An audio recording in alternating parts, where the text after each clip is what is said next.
Chapter 11 class 12th mathematics में हम पढ़ रहे थे लाइंस के बारे में। हमने इक्वेशंस ऑफ लाइंस सीखी थी।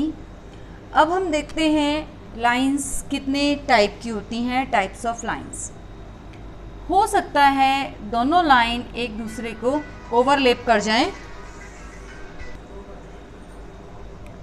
सेकेंडली हो सकता है आपकी लाइंस पैरेलल हो, और हो सकता है आपकी लाइंस इंटरसेक्टिंग हो।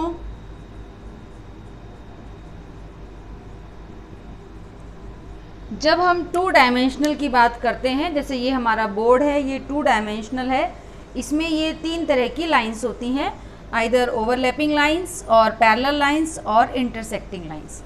बट जब हम थ्री डायमेंशनल की बात करते हैं तो हमारे पास लाइन की एक और टाइप भी बढ़ जाती है। जैसे मैं आपको यहाँ पर एक 3D ऑब्जेक्ट है, ये मैंने कूलर लिया है, हमारा रूम भी हो सकता है। इसमें ये कूलर का टॉप सरफेस है, ये साइड के दो सरफेस लिए हैं मैंने, और अब मैं आपको 3D में ये दो लाइंस दिखाना चाहती हूँ। जैसे मैंने टॉप का डायगोनल बनाया और मैंने ये वायर ली, ये भी एक लाइन को रिप्रेजेंट कर रही है, ये एक वायर, और इस सामने वाले सरफेस पर मैंने एक ये ब्लू कलर की लाइन कंसीडर की। अब आप देखिए ये जो ब्लैक वाली लाइन है और जो ये ब्लू लाइन है, आप इसे कितना भी ऊपर तक एक्सटेंड कर दीजिए और उस लाइन को भी कितना भी एक्सटेंड कर दीजिए, ना तो ये लाइनें ओवरलैप करेंगी, ये ब्लू लाइन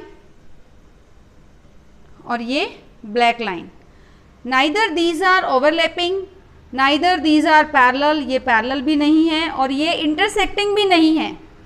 अब ध्यान से देखें, ये ब्लू लाइन जो ऊपर जा रही है और ये ब्लैक लाइन, इस तरह की लाइंस जो ना इंटरसेक्ट करें ना पैरेलल हो और ये 3D में हैं, इन्हें हम स्क्यू लाइंस कहते हैं। हमने 3D में जो लाइंस देखी, हम यहाँ पर ये एक क्यूबॉइड बनाया है। अब मैं इसमें एक लाइन ले रही हूँ, ये जो टॉप है DGFE, तो G से लेकर E तक एक लाइन लें। This is diagonal of top surface, और एक दूसरी लाइन D से B को ज्वाइन करते हुए, this is diagonal of front surface. So these two are skew lines. We have discussed skew lines, neither they are parallel to each other nor they intersect each other.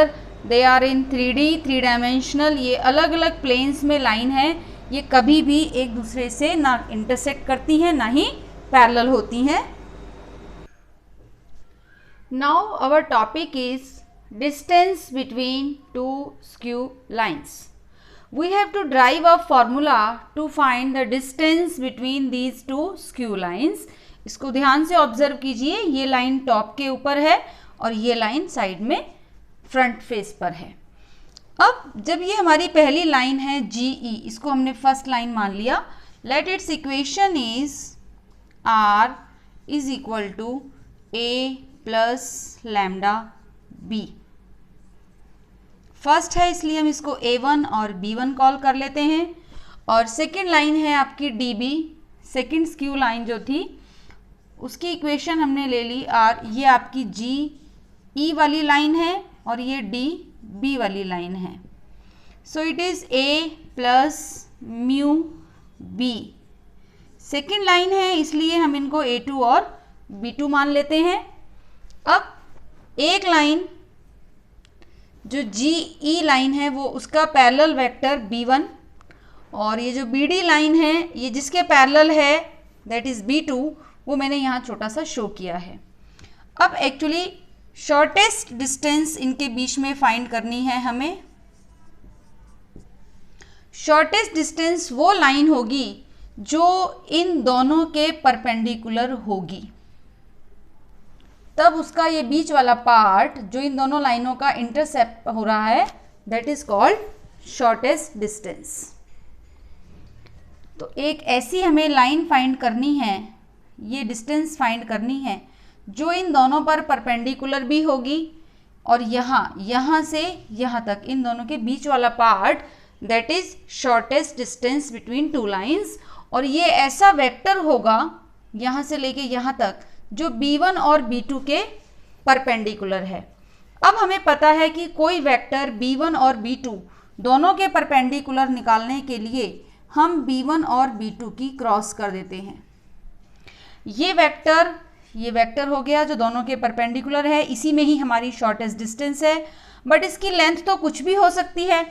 तो हम इसको इसके magnitude से divide करके इसकी unit length निकाल लेते हैं, that is n cap, it is the vector along the vector which gives shortest distance. Let this shortest distance is d. Say these points are P, Q. So shortest distance, that is PQ. PQ is shortest distance is PQ. Then vector PQ, it is equal to unit vector into length of PQ. ये PQ distance को हमने small d माना, यही हमें find करनी है, यही हमारी शॉर्टेस्ट डिस्टेंस है। ये जो शॉर्टेस्ट डिस्टेंस थी वो हमें d फाइंड करनी है, ये PQ डिस्टेंस हो गई। अब जब हम PQ वेक्टर की बात करेंगे तो हमने इस डिस्टेंस को n यूनिट वेक्टर से मल्टीप्लाई किया, और n यूनिट वेक्टर क्या है, B1 और B2 दोनों के ये परपेंडिकुलर है, इस डायरेक्शन में n यूनिट वेक्टर है, तो वो B1 क्रॉस B2 को उसके मैग्नीट्यूड को डिवाइड करने से मिल गया। सो this is unit vector along the vector of shortest distance, और ये शॉर्टेस्ट डिस्टेंस है, इसलिए PQ वेक्टर n d हो गया। मैंने एक्स्ट्रा लाइंस हटा दी हैं। अब हमारी इस दोनों स्क्यू लाइंस पर हमने कोई भी पॉइंट लिया, पहली GE जो लाइन थी उस पर A1 पॉइंट था, वो ये पॉइंट हो गया A1। A1 पॉइंट का मतलब इस पॉइंट का जो पोजीशन वेक्टर है ओरिजिन से लेके T तक, दैट इज A1। और जो दूसरी लाइन थी DB, उस पर पॉइंट है A2। A2 मतलब S पॉइंट है और ये इसका पोजीशन वेक्टर है, तो OT और OS यानी A1 और A2 ये इन पॉइंट्स के पोजीशन वेक्टर हो गए। अब जो शॉर्टेस्ट डिस्टेंस है, जो नोट करने वाला पॉइंट है, shortest distance actually it is the, ये कोई भी एनी पॉइंट्स है, तो shortest distance is the projection of this ST on this vector, क्योंकि PQ तो वेक्टर है ना, B1 क्रॉस B2, ये तो कितना भी बड़ा हो सकता है, हमें इसमें से D पार्ट चाहिए, इस ST वेक्टर का इस पर प्रोजेक्शन। नाउ नोट दैट ये जो S और T हमने कोई भी एनी पॉइंट्स लिए थे, A1 A2, B1 B2 का परपेंडिकुलर वेक्टर हमने यूनिट वेक्टर निकाल लिया n, जो कि शॉर्टेस्ट डिस्टेंस की डायरेक्शन में यूनिट वेक्टर है, और ये जो रिक्वायर्ड डिस्टेंस है उसको हमने स्मॉल d मान लिया, तो d times of unit vector वो हमारा PQ यानी शॉर्टेस्ट डिस्टेंस का वेक्टर हो गया। अब हमने थीटा एंगल एज्यूम किया इस TS और PQ के बीच में, क्योंकि हम इस लाइन को इसके पैरेलल वेक्टर ले सकते हैं, तो एक रिलेशन ये आएगा PQ which is the required shortest distance, actually it is projection of TS on PQ। और ये जो प्रोजेक्शन का फॉर्मूला है ये आपने वेक्टर्स चैप्टर में पढ़ा है, projection of vector A on vector B is equal to magnitude of A and cos theta. तो हमें ये D फाइंड करना है, यानी PQ डिस्टेंस फाइंड करनी है, वो होगा ST का projection on PQ, this is our required, it will give you the required formula. अब ये cos थीटा की हमें वैल्यू फाइंड करनी है, so theta is the angle between these two vector, so cos theta is their dot product divide by their magnitudes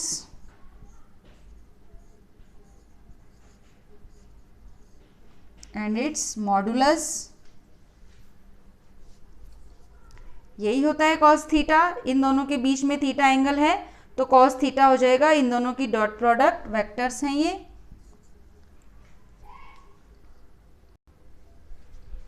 देखिए इसको, ts मतलब a2 minus a1, ये ts वेक्टर है, ts मतलब a2 माइनस a1।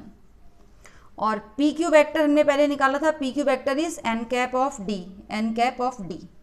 ts का magnitude और pq का magnitude जो रिक्वायर्ड आपकी डिस्टेंस है d, ये d से d कैंसिल हुआ। अब आप इस ts को cos थीटा से मल्टीप्लाई कर देंगे तो ये यहाँ आ जाएगा और यहाँ से हम इसे हटा सकते हैं।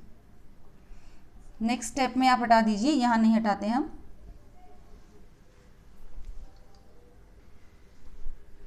तो इसके बाद मैंने ये स्टेप यहाँ लिया है ऊपर, ts की मल्टीप्लाई cos थीटा से कर दी, वहाँ पर रह गया a2 माइनस a1 और n वेक्टर। अब n वेक्टर जो यूनिट वेक्टर है वो हमारे पास पहले से है, इसकी ये वाली वैल्यू यहाँ डाल दीजिए, तो ये हो जाएगा a2 minus a1, unit vector मतलब b1 क्रॉस b2, और इसी के मैग्नीट्यूड से आप डिवाइड कर रहे हैं, और मॉडुलस इसलिए लिया है क्योंकि ये cos थीटा है। अब ये जो ts cos थीटा है, from equation star you can see ts cos theta is your required distance using equation star. So this is the formula for the shortest distance between two skew lines where A1 और A2 ये इस पर points हैं lines पर, B1 और B2 जिसके parallel हमारी पहली लाइन है, जिसके पैरेलल दूसरी लाइन है, इन दोनों के बीच शॉर्टेस्ट डिस्टेंस मतलब ऐसी लाइन जो दोनों पर परपेंडिकुलर हो, और वो होती है किसी भी उन दोनों को ज्वाइन करने वाली किसी भी लाइन का प्रोजेक्शन। यहाँ बताया PQ is the projection of TS। So this is the formula, note this. अब हम इस पर बेस्ड कुछ क्वेश्चंस करेंगे। NCERT बुक का 11.2 एक्सरसाइज का क्वेश्चन नंबर 14 हमने लिया है। दो लाइंस की वेक्टर इक्वेशंस दी हुई हैं, L1 L2 टू लाइंस। हमारे पास स्टैंडर्ड फॉर्म होती है R is equal to A plus lambda B। तो यहाँ से कंपैरिजन करके R इज इक्वल टू ये पहले का A हो गया और ये B हो गया। तो जब आप सॉल्यूशन करें तो क्लियरली आप A1 A2 B1 B2 अलग से निकाल कर लिख लीजिए। A1 होगा I plus 2j plus k, A2 होगा 2I minus j minus k, B1 ये ऊपर वाला part I minus j plus k जो लैम्डा के साथ है, I minus j plus k, और B2 होगा 2I plus j plus 2k। Simple steps हम लेंगे। फर्स्ट स्टेप आप A2 माइनस A1 लिख कर रख लीजिए, A2 माइनस A1, तो 2 माइनस 1 माइनस 1 माइनस 2 और माइनस के। नेक्स्ट स्टेप में आप B1 क्रॉस B2 निकाल के रख लें। उसके लिए आपको डिटर्मिनेंट बनाना पड़ेगा IJ के। पहले B1 है तो B1 के 1 माइनस 1 और 1, फिर B2 है तो 2 1 2।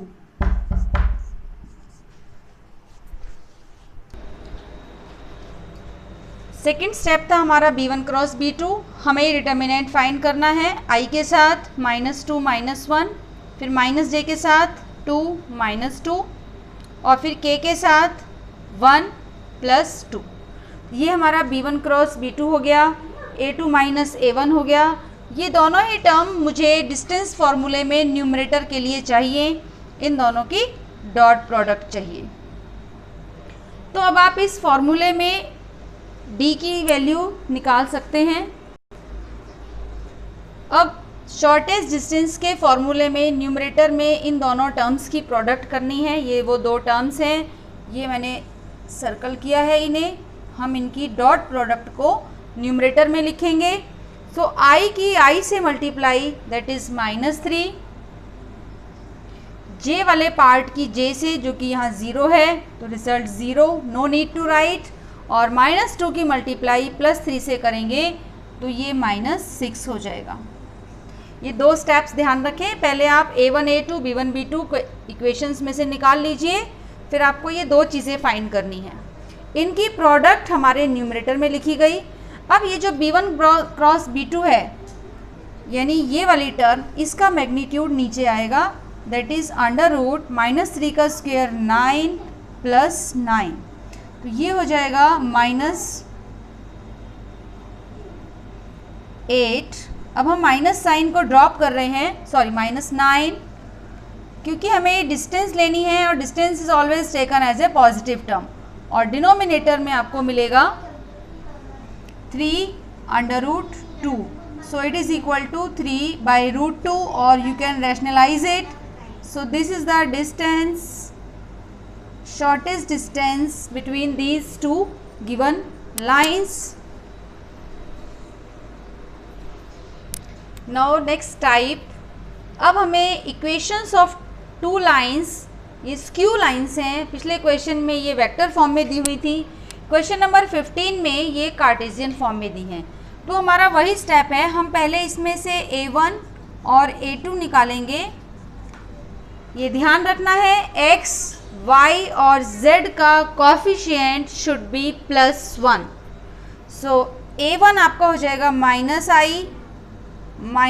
-j -k, और A2 हो जाएगा 3i + 5j + 7k। यहाँ से B1 फाइंड करें, B1 हो जाएगा 7i - 6j + k। लाइन की स्टैंडर्ड इक्वेशन कार्टेशियन फॉर्म से आप इसको मैच कर सकते हैं। B1 B2 is i -2j + k. Our first step was to find A2 minus A1. It is equal to 3 minus -1 यानी 4, I 5 minus -1 यानी 6j, 7 minus -1 यानी 8k।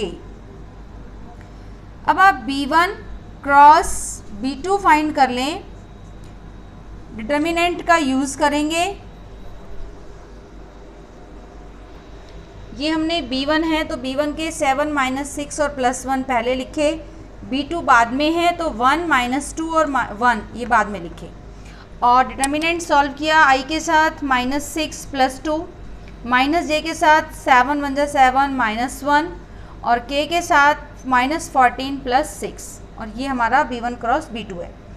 अब आप देखें शॉर्टेस्ट डिस्टेंस के फॉर्मूले में ऊपर डॉट प्रोडक्ट है, ये पहला वेक्टर जो हमने फर्स्ट स्टेप में फाइंड किया, और ये दूसरा वेक्टर जो हमने सेकंड स्टेप में फाइंड किया।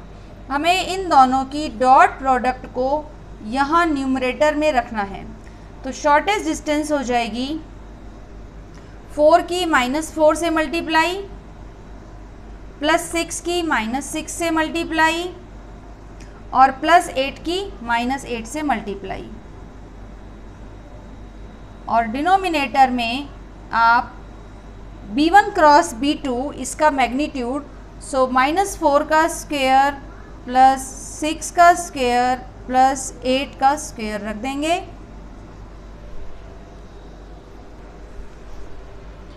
ये न्यूमरेटर में -116 आएगा, लेकिन मैंने प्लस में लिया है क्योंकि हम डिस्टेंस फाइंड कर रहे हैं, और distance is always taken as positive. नीचे अंडर रूट है, कैंसिल होके √116, दैट इज 2 √29।